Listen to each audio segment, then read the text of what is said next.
Good morning, everyone. Good afternoon, if it's afternoon where you are. Good evening, if it's evening where you are. I'm so happy to be here with you. If you don't already know me, my name is Gabby. I'm a brand strategist, and I help social advocacy nonprofits to increase their reach and community impact, mainly through social media marketing and a few other things. But today, I specifically want to talk to you about a strategy called hyperlocal marketing, and we use social media to do it, but social media is one small piece of the puzzle. And so last week I actually talked about how I discovered hyperlocal marketing by working with real estate agents. But the big thing about hyperlocal marketing is it can be used to really build emotional trust, especially by nonprofit leaders, community engagement managers, and people who really are out there seeking to make a difference. Some of the results my clients have gotten: 268% increase in reach, 156% increase in conversions, and 3 partnerships just in a matter of 3 months. So imagine where there'll be 6 months, 9 months, a year, 5 years down the road. Today, I want to talk to you about really unlocking the power of hyperlocal marketing to build trust. Because when it comes to branding and when it comes to developing a brand strategy, what really matters more than anything is trust. Can you trust in this brand? Can you trust that they will do what you believe they say they do? For example, when you think about food, right? There are some places you can go and you will order the same thing every single time because you know for a fact that they're going to give you exactly what you asked for. It won't be different. It'll taste the exact same every time. That's the experience you want people to have with your nonprofit, but you have to start somewhere.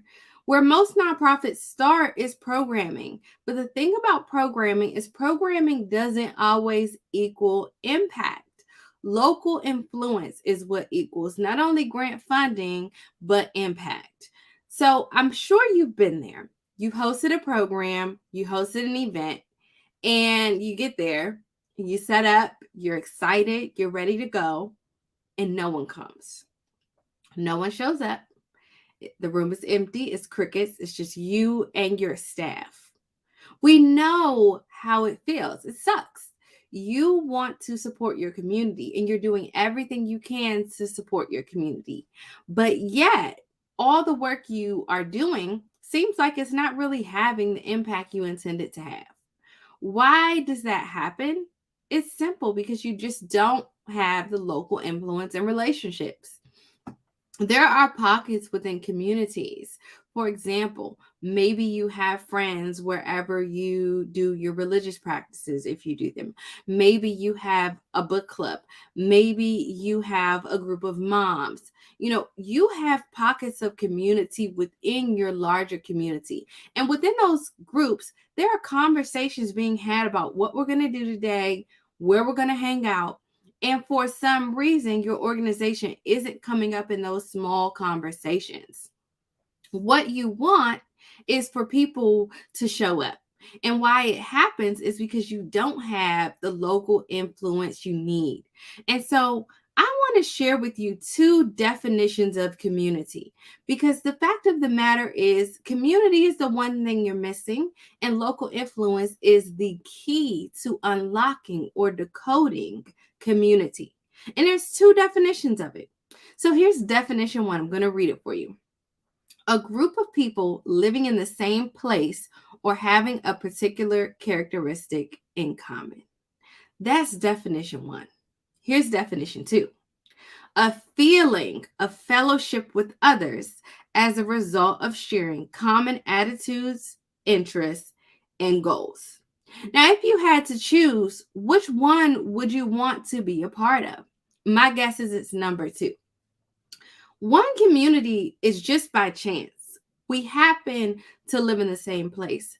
We happen to be the same gender or the same race, or we happen to both be moms. But that doesn't mean that I feel like you understand me. And that doesn't mean that we're on the same page. All that means is that we have something in common. The second definition is a choice. It's a feeling. You feel like someone gets you. You feel like someone has your back.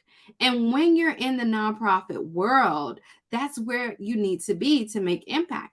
You need people to be able to trust you to get your work done. So many nonprofits spend so much time just marketing to their community and associating on a relatively shallow level, right? Because you're marketing to them saying, hey, we live here too. Hey, we're women too. But what does that mean exactly? What kind of women are you? What kind of moms are you? And how can you develop that emotional connection? How can you get to number two? And the key is just building trust with people who already are there, right? And so, as an organization, it's essential to really build trust with those local influencers in your target audience, because they're the ones who already have access to the community that you're looking for. They're the ones who already know exactly who to tap to get people to show up to events. They're the ones that already have the trust. And you all know that building trust with underserved communities is challenging simply because they tend to already have a higher level of skepticism when it comes to outsiders. It's not enough to post or do outreach when you simply just don't have the communal relationships. So the real issue is not your social media posting alone. It's that you lack the relationships with the right community influencers. And social media is actually a really big piece of building those relationships. So, if this resonated with you and you've been talking to your executive director about growing your local footprint and really having that real impact in the community, perhaps it's time to really bring some support into that conversation. What I recommend is starting with our link below to take the needs assessment. And the needs assessment is great because guess what? You don't have to talk to me, you don't have to talk to anybody. All you do is put your information in and you get it right to your inbox. So you can work together with your team, with your organization to really determine where you all lie and how you all score. So I hope this conversation was helpful. I hope you understand the importance of having those community influencers and leveraging social media to get closer to those local influencers so that your organization can have the impact you desire. This is helpful for you. Make sure you grab that needs assessment. You can also reach out to me directly if you have more questions or want to know more about our offerings. But I hope you guys have a great rest of your day. I appreciate you for watching. Thank you, Ashley. I really appreciate that comment. And I really hope that this information is not only useful, but you use it and take action. So I will talk to you guys next week. If you missed last week's video, go ahead back and watch that. We'll be here next week. Talk to you soon.